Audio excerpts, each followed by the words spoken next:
اور چند اشعار رسول پاک کی خدمت میں. نہ پوچھئے ہمیں کیا کیا ملا مدینے سے، نبی قدیم خدا کا پتہ مدینے سے. میں نعت کہنے کی خواہش میں مسترک جو ہوئی، نجس سے فکر ملی اور دعا مدینے سے. میں اپنے آپ میں دنیا بسائے رکھتی ہوں، نبی کے نام کو دل سے لگائے رکھتی ہوں. یہ کائنات میری جستجو میں رہتی ہے، میں مشک عشق محمد لگائے رکھتی ہوں. یہ جان لو کہ خاک شفا بہشت میری، اسی لیے تو کفن میں چھپائے رکھتی ہوں. ہے مجھ پہ آتش دوزخ حرام اے واعظ، میں لوئے حسن و حسین لگائے رکھتی ہوں.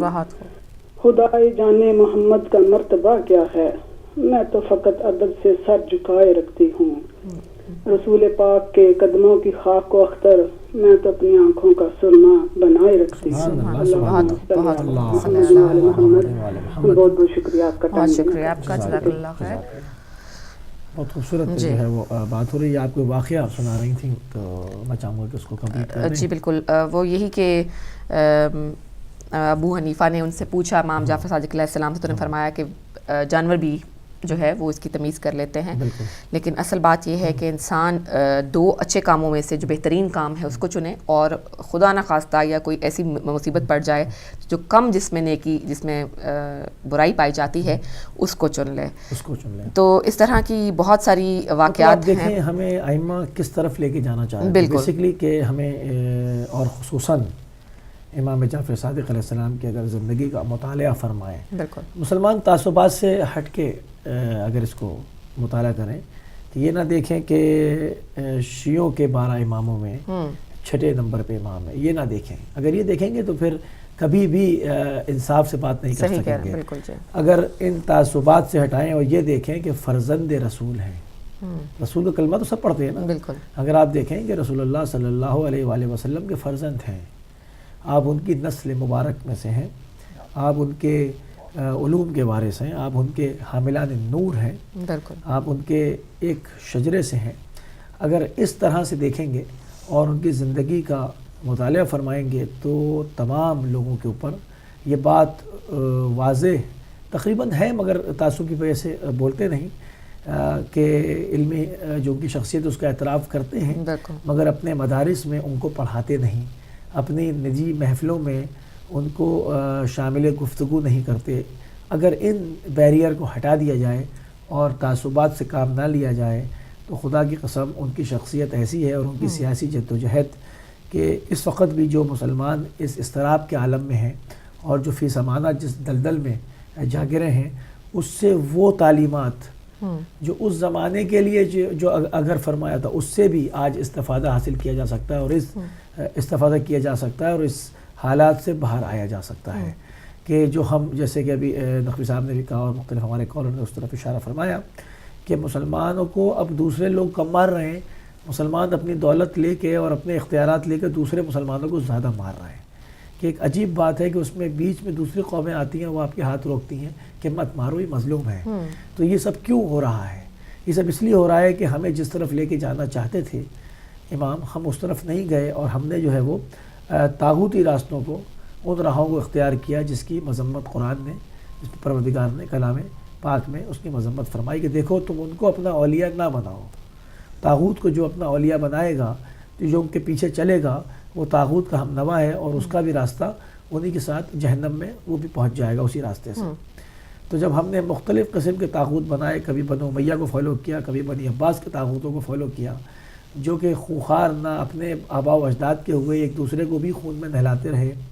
اگر آپ بنی عباس کو دیکھ لیں تو ان میں آپس میں بھی تلوار چلی، پھر بنو امیہ کی قبروں کو کھود کے بنی عباس نے آگ بھر دی، پھر انہوں نے جب اقتدار میں آئے انہوں نے ان کے ساتھ یہی کیا.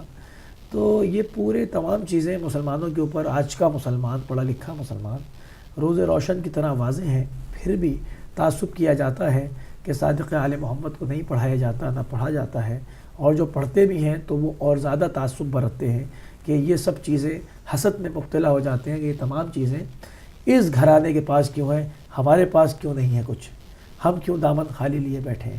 یہ نہیں کہ کسب فیض حاصل کریں، زانو ادب طے کریں اور ان کی جو علمی استعداد ہے اس سے فائدہ حاصل کریں اور ان کے مطیع و فرما بردار ہو جائیں، نہیں بلکہ دشمنی میں راسخ ہو جاتے ہیں. کیونکہ امام نے فرمایا کہ جو بھی مطلب اس ٹائپ کے لوگوں کے لیے کہ علم جو ہے وہ شریف کی شرافت میں اضافہ کرتا ہے اور ذلیل کی دشمنی میں اضافہ کر دیتا ہے.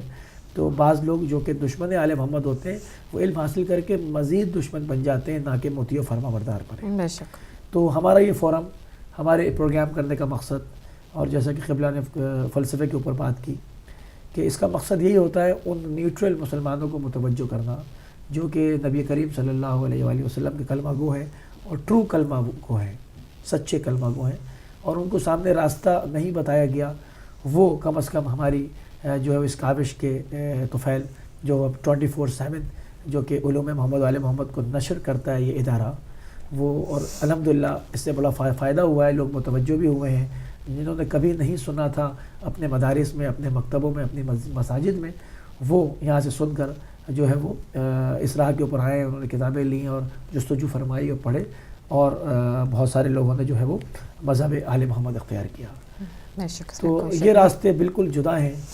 آپ اگر ان کی زندگی میں دیکھیں تو ان کے 4000 شاگرد اس زمانے میں، جو قلیل تعداد کے اندر بہت بڑی تعداد بنتی ہے، اور پھر مدینے میں تشریف رکھتے ہوئے پوری طول و عرض پہ جہاں پر مسلمان مملکت پھیل چکی تھی، تمام طرف آپ کے نمائندے اور شاگردوں کی بھرمار، اور اتنی فقہ کو اتنا اور مختلف علوم کو اتنا مستحکم کر دیا کہ آج جہاں کہیں پر بھی محمد وآل محمد کے ماننے والے ہیں ان کو تمام امت پر امتیاز حاصل ہے. بے شک. فقہ کے اندر ہو یا تمام چیزوں میں ہو، جو مسلمانوں کے اوپر اس چہرے کے اوپر روشن اور تاباں اور پروقار پر نور چہرے کے اوپر کالک ملنے کی کوشش کرتے ہیں، خدا ان کو غارت کرے ان دہشت گرد ٹولوں کو، وہ کچھ بھی نہیں کر سکتے کیونکہ اس کا بیمہ جو ہے وہ خدا نے کر دیا.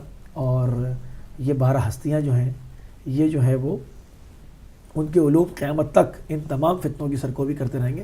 مگر سوال یہاں پیدا ہوتا ہے، ایک بحیثیت مسلمان فرد واحد کی کچھ مسئولیت بنتی ہے، کچھ اس کی ذمہ داری بنتی ہے کہ وہ ہر شخص جو دنیا میں پیدا ہوا ہے مسئول ہے. کچھ چیزوں کا وہ جواب دہ ہے جو جواب دینا پڑے گا اس کو. بالکل. تو بحیثیت مسلمان ہم کو مسئول ہونا پڑے گا، مسئول ہے، اور ہم کو اپنی ذمہ داری سے آگاہ بھی ہونا پڑے گا اور اس کو انجام بھی دینا پڑے گا.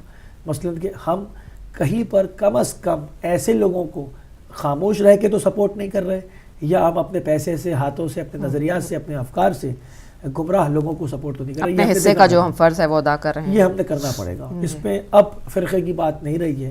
اس وقت پوری دنیا میں جہاں کہیں بھی لڑائی ہو رہی ہے، شیعہ و سنی متحد ہو کر خارجیوں کو مار رہے ہیں، اور یہ وہی فتنے ہیں جو کہ ہمارے پورے ائمہ کے زمانے میں مختلف شکلوں میں سر اٹھاتے رہے، اور آج مختلف ناموں سے وہ دوبارہ ظہور پذیر ہو رہے ہیں.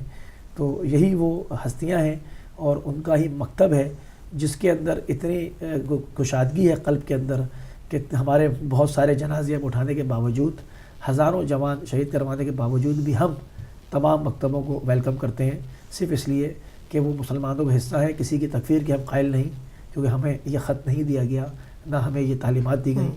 ہم چاہتے ہیں کہ وہ جو راستہ الگ ہوا تھا وہ راستہ دوبارہ مل جائے، اور اس نور کے سمندر، اس نور کے دریا میں وہی کامیابی کا راستہ وہ بھی شامل ہوں، اس سے فیض حاصل کریں. تو یہ تمام چیزیں ہیں جو بالکل ظاہر ہیں. بالکل. یہ جو گفتگو ہے ظاہر اور بڑی آپ نے بتایا کہ اگر ہم یہ تنازعات پیدا نہ ہوتے اور اس راستے پر ہم چلتے رہتے جو کہ صحیح راستہ تھا، اور یہ تفرقات بھی نہ ہوتے، اور عالم اسلام جو ہے اس جس حالت میں آج ہے اس طرح سے نہیں ہوتی. ایک واقعہ ہے علی بھائی، ایک روایت میں ہے کہ حضرت امام جعفر صادق علیہ السلام کھانے کی میز پر تھے یا دسترخوان پر تھے، میز تو نہیں تھی، تو ابو حنیفہ بھی آپ کے ساتھ شریک ہو گئے، اور ہاتھ دھونے کے بعد حضرت امام جعفر صادق علیہ السلام نے فرمایا الحمدللہ رب العالمین، پالنے والے یہ نعمت تیری اور تیرے حبیب محمد مصطفیٰ صلی اللہ علیہ وآلہ وسلم کی طرف سے ہے.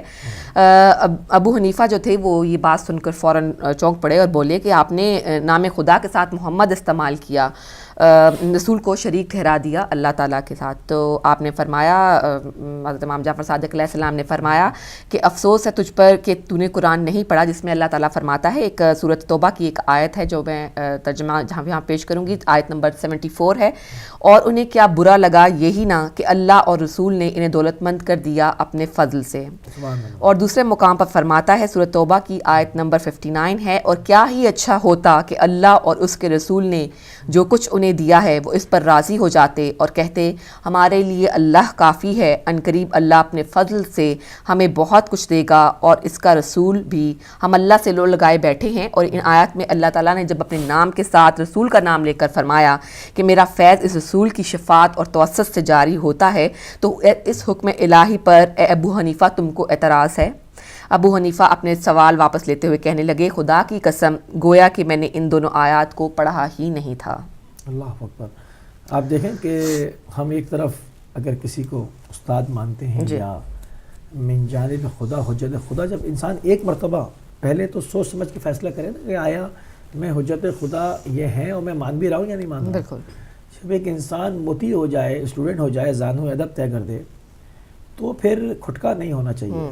بالکل. پھر منوان مان کے اور اسی فقہ کے اوپر عمل کرنا چاہیے. مگر ہماری مسلمانوں میں مسائل یہی رہے کہ ہم نے امامت کو بعض جگہ ایز اے لیڈرشپ مانا, بعض جگہ من جانب خدا مانا, بعض جگہ پر جو ہے وہ مطلب کسی اور حوالے سے مانا. مطلب بہت کم لوگ ایسے رہے جنہوں نے منصب امامت کو من جانب خدا مان کر اطاعت امام کی. بعض جگہ لیڈر مانتے تھے, رہبر مانتے تھے اپنے, ٹھیک ہے نا, تو اس میں اعتراض بھی کر دیتے تھے کہ نہیں یہ یوں نہیں یوں ہونا چاہیے. بھئی مطلب جب حجت خدا ایک آدمی جو, مگر وہ لوگ جو حجت خدا مانتے تھے اور جو اس معرفت تک پہنچ گئے تھے تو وہ اعتراض نہیں کرتے تھے اور ان کے معاملات مختلف ہوا کرتے تھے. تو یہ تمام چیزیں آج بھی مکتب موجود ہے, مکتب صادق آل محمد موجود ہے, اور امام کی علمی اتنی کاوش تھی کہ جو مذہب محمدی تھا, فقہ محمدی, وہ فقہ جعفری کے نام سے ظہور پذیر ہوئی, دوبارہ ظاہر ہوئی, جو کہ مدفون کر دی گئی تھی, جس کے آثار مٹانے کی سعی کی گئی, کوشش کی گئی. وہ دوبارہ امام جعفر صادق علیہ السلام کے نام سے, آپ کے فرزند کے نام سے, بالکل نبی کریم صلی اللہ علیہ وسلم کے فرزند کے نام سے, فقہ جعفری کے نام سے دوبارہ ظاہر ہوئی. تو یہ بہت بڑا علمی کارنامہ ہے جو کہ قیامت تک مسلمانوں کو اس طرف متوجہ کرتا رہے گا کہ رائٹ پاتھ یہی ہے, سیدھا راستہ یہی ہے, صراط مستقیم یہی ہے. جو تم نے چھوڑا تھا غدیر کے بعد, اپنا راستہ جدا کیا تھا, اس پہ آ جاؤ, تو پھر نہ تمہارا واسطہ ایسے دہشت گردوں سے پڑے گا, نہ تم میں سے خوارج پیدا ہوں گے, نہ تم اپنے ہی ماں بہنوں کو رسیوں سے باندھ کر بھیجو گے. تو ابھی بھی وقت ہے, ابھی بھی سدھر جاؤ, ورنہ آخرت تمہارے انتظار میں ہے. بالکل. ایک وقت آئے گا جب یہ جو طاغوتی قوتیں ہیں, ان کو ظاہر ہے ان کو ناکامی ہو رہی ہے, اور یہ مکمل طور پر ناکام اور نیست و نابود ہو جائیں گے. اور اللہ تعالیٰ جو ہے ہم سب کی جو ہمارے اندر یہ توفیق پیدا کرے, ہم اس قابل بنائے کہ ہم اس صحیح راستے کو چن سکیں اور دوسروں کو بھی اپنے ساتھ لے کر اس راستے پر چل سکیں. تو ناظرین, ہمارا جو اس وقت پروگرام کا وقت ہے وہ اب ختم ہوا چاہتا ہے, اور کوشش کی ہم کل بھی انشاءاللہ اسی بات کو لے کر آگے بڑھیں گے, انہیں کی شخصیت کو لے کر آگے بڑھیں گے. گو کہ بہت سارے پروگراموں کی ضرورت ہے, لیکن کل پھر کوشش کریں گے کہ ہم سب مل کر, آپ اور ہم مل کر جو ہے مزید فیض حاصل کر سکیں ان کی شخصیت سے, امام جعفر صادق علیہ السلام کی شخصیت سے. تو اب آپ ہمیں اجازت دیجیے, اپنا بہت سا خیال رکھیے, اپنے ارد گرد رہنے والوں کا بھی بہت سا خیال رکھیے. خدا حافظ.